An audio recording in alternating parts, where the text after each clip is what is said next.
ជីវិតមានន័យថាការរស់នៅហើយការរស់នៅរបស់មនុស្សយើងជាទូទៅយើងឃើញហើយគឺវាមិនដូចគ្នាទេបើគិតពីស្ថានភាពនៃជីវភាពគ្រួសារអ្នកខ្លះរស់នៅដោយជីវភាពក្រលំបាកអ្នកខ្លះមធ្យមអ្នកខ្លះធូរធារអ្នកខ្លះជាអ្នកមានស្ដុកស្ដំចឹងទៅបើរស់នៅបែបគំនិតបញ្ញាអ្នកខ្លះទៀតរស់នៅប្រកបដោយការចេះដឹងខ្ពស់រៀនសូត្របានជ្រៅជ្រះអ្នកខ្លះទៀតរៀនសូត្របានតិចតួចអ្នកខ្លះទៀតគឺអត់បានសិក្សារៀនសូត្រឬក៏គឺខ្វះគំនិតតែម្ដងហើយការរស់នៅតាមទង្វើគឺអ្នកខ្លះទៀតគឺរស់នៅដោយប្រព្រឹត្តអំពើទុច្ចរិតពាលីអាវ៉ាសែអ្នកខ្លះទៀតរស់នៅដោយប្រព្រឹត្តនៅទង្វើល្អណាចេះជួយសង្គ្រោះអ្នកដទៃ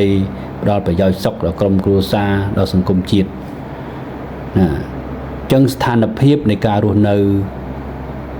គ្រប់ផ្នែករបស់មនុស្សនៅក្នុងសង្គមណាគឺមានលក្ខណៈខុសៗគ្នាទៅតាមចរិតនិស្ស័យទៅតាមការអប់រំទៅតាម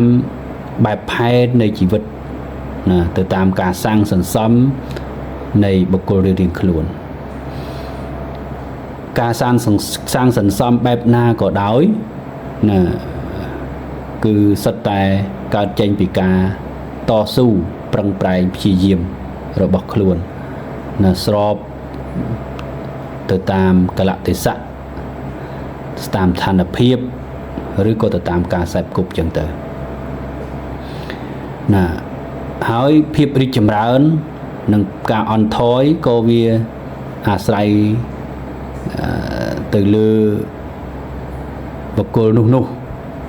ដែលមានការតស៊ូប្រឹងប្រែងព្យាយាមកម្រិតណាហើយការព្យាយាមប្រឹងប្រែងនោះទៅទៀតក៏វាប្រព្រឹត្តទៅនៅក្នុងផ្លូវល្អដែលនាំឲ្យរីកចម្រើនហើយនឹងប្រឹងប្រែងប្រព្រឹត្តទៅក្នុងផ្លូវអាក្រក់ដែលនាំឲ្យវិនិច្ឆ័យអន់ថយក៏មានអញ្ចឹងបានជីវិតនេះមានន័យម្យ៉ាងទៀតថាការតស៊ូជីវិតគឺការតស៊ូ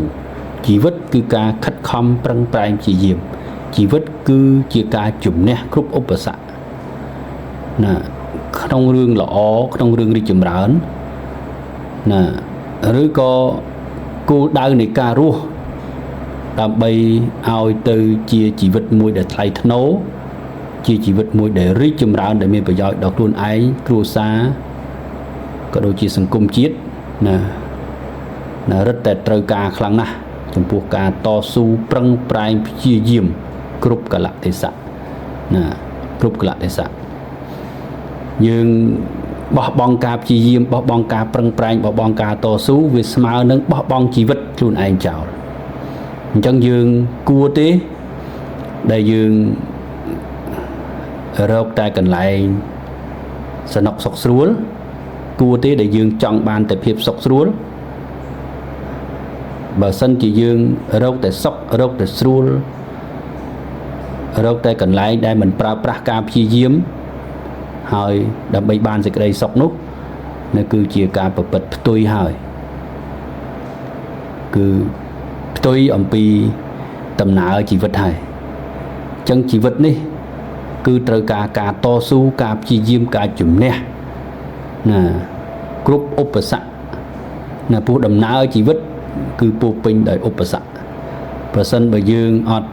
ព្យាយាមអត់តស៊ូអត់ប្រឹងប្រែងទេណាឧបសគ្គនោះនឹងវាយបំបាក់ទម្លាក់យើងទៅនៅក្នុងភាពអន់ថយភាពក្រីក្រណា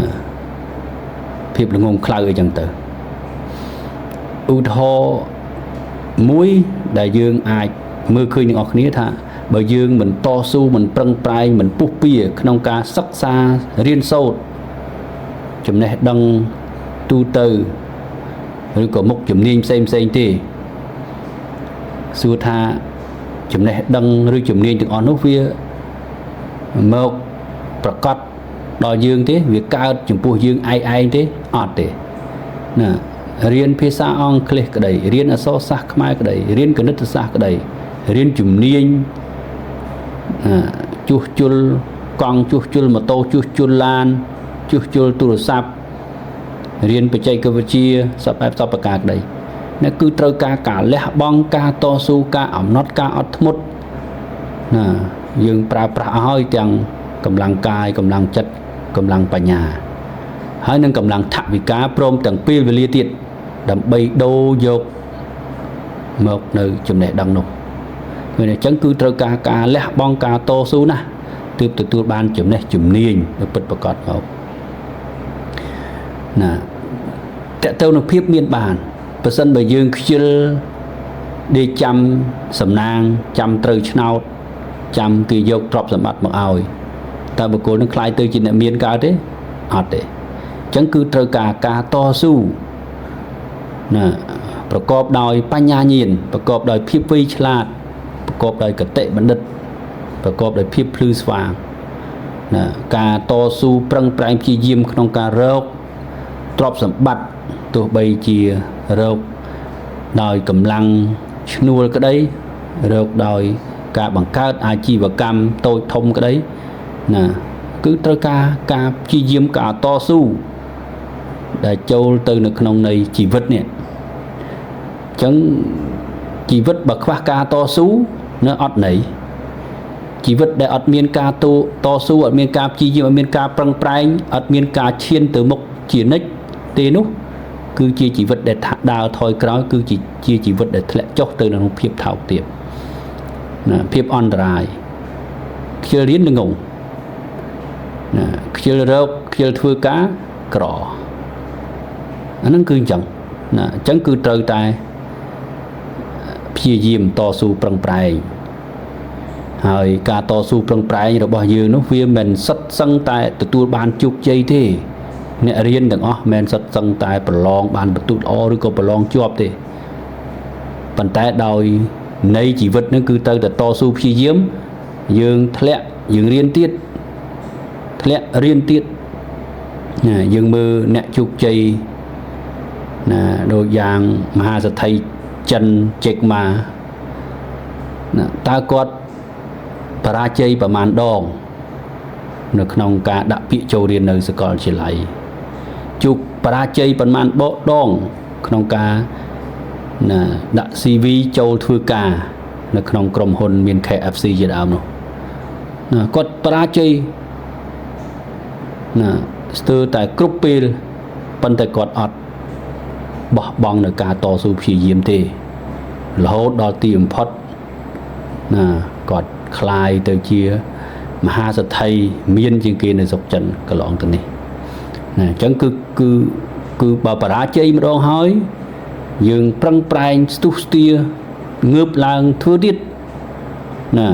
អាភាពបរាជ័យរបស់យើងពីម្ដងទៅម្ដងនោះវាស្មើនឹងយើងបាន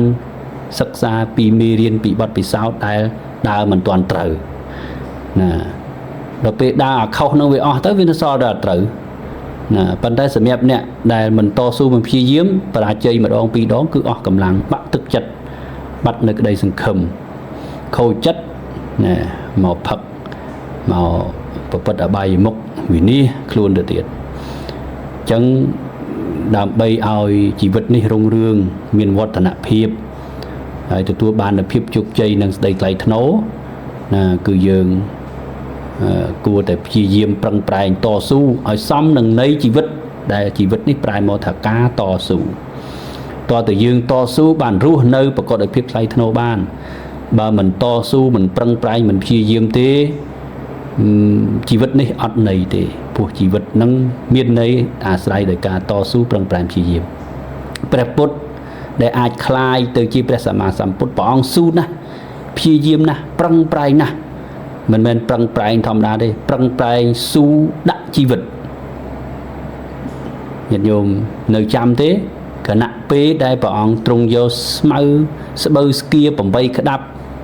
ដែលបានអំពីសោធយៈព្រាហ្មណ៍យកមកទ្រាប់ជាកន្លែងអង្គុយហើយព្រះអង្គក៏តាំងប្រភ្នែនពេនបបាទក្រោមដើមពោធិព្រឹក្សហ្នឹង ស្មៅបើស្គៀហ្នឹងគឺយកមកទ្របអង្គុយធ្វើជានិស័យតនៈធ្វើជាអាសនៈសម្រាប់អង្គុយ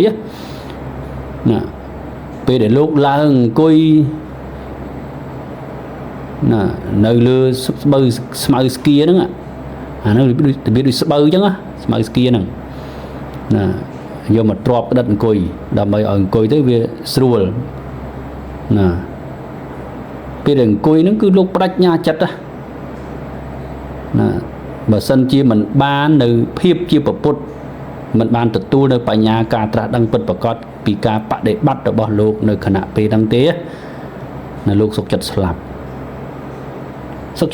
លោកបដិញ្ញាអញ្ចឹងញាតិញោមបើមិនលុំទេបើខណៈពេលនោះទោះបីជាមានឧបសគ្គមានសត្រូវមកគំរាមកំហែងមកសម្លាប់រហូតដល់សម្លាប់មែនទែនក៏ដោយណាក៏លោកបដិញ្ញាចិត្តថា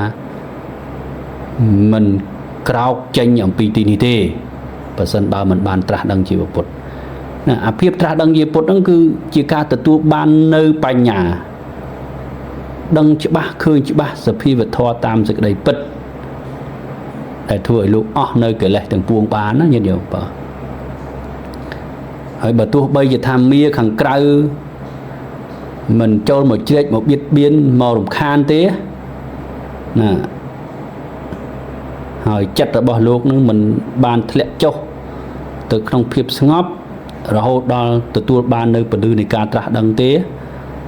ណាទោះបីជាសាច់ឈាមស្បែកក្រៀមស្វិតរីងស្ងួតណាខាស់ស្គមស្គាំងអត់ឃ្លានយ៉ាងម៉េចណាដេកដួលយ៉ាងណាក៏យ៉ាងហ្នឹងទៅឃើញទេបដិញ្ញាដល់ប៉ុណ្ណឹងហ្នឹងណាអញ្ចឹងគឺការដែលលោកបានទៅជាពុទ្ធហ្នឹងគឺលោកយកទុនជីវិតទាំងមូលរបស់លោកណានៅក្នុងការបដិញ្ញាអធិដ្ឋានចិត្តខ្លួនឯងដើម្បីទទួលបាននៅការត្រាស់ដឹងគឺទទួលបានជោគជ័យនៅក្នុងភាពជាពុទ្ធហើយយើងគួរយកនៅគំរូដ៏ល្អដល់ព្រះសម្មាសម្ពុទ្ធដែលលោកបដិញ្ញាចិត្តដាក់ជីវិតដើម្បីបាននៅគុណសម្បត្តិនៅភាពជាពុទ្ធនេះយកមកក្នុងជីវិតយើងដែរទៅណាសម្រាប់យើងដែលត្រូវការចំណេះដឹងយើងតាំងចិត្តទៅបើសិនអញរៀនមិនចេះអញរៀនមិនចប់ទេទោះបីជាថាមានឧបសគ្គរហូតដល់ជីវិតយ៉ាងណាក៏អញត្រូវតែស៊ូឲ្យតតែចេះឲ្យតតែចប់ណាហើយការប្រកបអាជីវកម្មបំពេញការងារដើម្បីរកទ្រព្យដូចគ្នាយើងដាក់កាយដាក់ចិត្តដាក់ជីវិតជាមួយនឹងការរកទ្រព្យប្រកបដោយសុចរិតរបស់យើងទៅរឿងអីដែលវាមិនបានរឿងអីដែលវាមិនចេះបើយើងតស៊ូរហូតដល់ព្យាយាមរហូតដល់ដាក់ជីវិតឲ្យនោះប៉ុន្តែជាទូទៅអត់ទេណាដូចយុវវ័យមួយចំនួនអញ្ចឹងត្រង់តែគាត់ណាប្រើប្រាស់គ្រឿងញៀនបរហោះម៉ូតូជិះម៉ូតូលឿនហួសល្បឿនគាត់អត់ខ្លាចស្លាប់ទេណាប៉ុន្តែដល់ពេលអាផ្លូវដែលមានប្រយោជន៍ដូចជាការសិក្សារៀនសូត្រប្រព្រឹត្តអំពើល្អខិតខំប្រឹងប្រែងរកស៊ីអត់ប្រឹងណាគាត់ទៅប្រឹងមិនគិតពីសេចក្តីស្លាប់តែរឿងនាំឲ្យវិនាសឃើញទេចុះបើគាត់យកអាធម្មពលដែលគាត់យកធ្វើជាភាពទំនើងក្នុងសង្គមនេះយកអាធម្មពលនោះមករៀនសូត្រមករកទ្រព្យមកទៅជាបុគ្គលល្អវិញវាមិនដឹងជាមានប្រយោជន៍ប៉ុណ្ណាអញ្ចឹងយើងមិនគួរប្រើប្រាស់ពេលវេលានិងធម្មពលរបស់ខ្លួនទៅក្នុងរឿងខុសដែលបំផ្លាញអនាគតរបស់ខ្លួនទេទាំងអ្នករៀនក៏ដោយទាំងអ្នករកស៊ីក៏ដោយណាយើងជិះវៀងទៅអំពើអបាយមុខមានលបែងស្រីលបែងស្រាលបែងភ្នាល់នឹងការសេពគប់នៅបុគ្គលអាក្រក់ណាបុគ្គលដែលប្រើប្រាស់គ្រឿងញៀនណាឬក៏ប្រព្រឹត្តអំពើដែលសង្គមមិនទទួលស្គាល់នេះណាយើងប្រើប្រាស់ជីវិតឲ្យប្រសើរណាដើម្បីស្របទៅនឹងជីវិតការតស៊ូនេះដែលនាំឲ្យជីវិតរបស់យើងคล้ายទៅជាជីវិតដែលមានភាពថ្លៃថ្នូរហើយមានប្រយោជន៍ដល់សង្គមរស់នៅគេសាទរណាគេត្រេកអរគេរីករាយគេស្វាគមន៍ស្លាប់ទៅគេនឹកឃើញទៀតណាហើយវាជាបុណ្យកុសលជាប់តជាតិណាដែលយើងមាននៅសេចក្តីល្អទាំងអស់នេះ ជាឧបនិស្ស័យតជាតិរបស់យើងអញ្ចឹងគឺការប្រើប្រាស់ជីវិតប្រកបដោយការតស៊ូត្រូវទំនងតាមកលងធម៌នេះគឺជារឿងប្រពៃប្រសើរណាស់ដែលមនុស្សក្នុងសង្គមជាពិសេសយុវវ័យរបស់យើងគួរតែបដូរចេញអំពីការប្រព្រឹត្តដែលមានភាពខុសឆ្គងប៉ះពាល់ដល់សង្គមក្រុមគ្រួសារឬក៏ប្រទេសជាតិរបស់យើងបែរមកជាការខិតខំប្រឹងប្រែងសិក្សារៀនសូត្រឬក៏បំពេញការងារទៅជាបុគ្គលដែលមានភាពថ្លៃថ្នូរនិងមានប្រយោជន៍ដល់គ្រួសារនិងសង្គមរបស់យើង